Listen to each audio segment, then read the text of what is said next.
मैं एक बदचलन औरत मानी जाती हूँ। माने मोनेट के लिए मैंने न्यूड मॉडलिंग करना शुरू किया। सबकी नजरों के सामने लोग मेरी देह को ब्रश से उकेरते थे। धीरे धीरे मेरे कपड़े कम होते गए और मेरी शोहरत बढ़ती गई, लेकिन एक दिन एक अजीब सा आदमी मेरी नजर में आया। उसके बड़े सिर पर भींगी आंखें थी और लगातार उसके मुंह से लार टपक रही थी।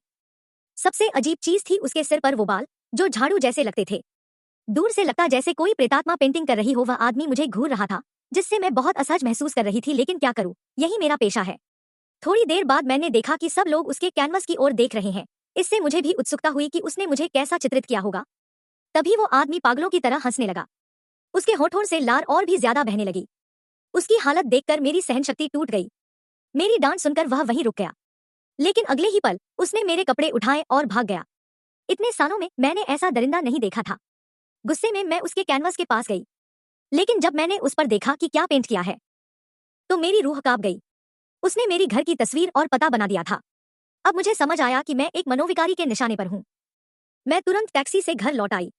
आधी रात को मैं डर के कारण जाग गई और सोने का मन नहीं हुआ तो कुछ हल्के फुल्के वीडियो देखने लगी। लेकिन जैसे ही दोबारा बिस्तर पर जाने लगी, मुझे कुछ चिपचिपा सा पैरों के नीचे महसूस हुआ। नीचे देखा तो वो तरल पदार्थ पलंग के नीचे से बह रहा था। मैं झुककर देखने लगी। वो पागल इंसान मेरे बिस्तर के नीचे छिपा हुआ था।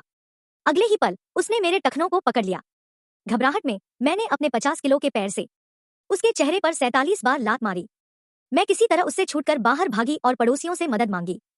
शुक्र है पुलिस जल्दी पहुंच गई और उस दरिंदे को गिरफ्तार कर लिया।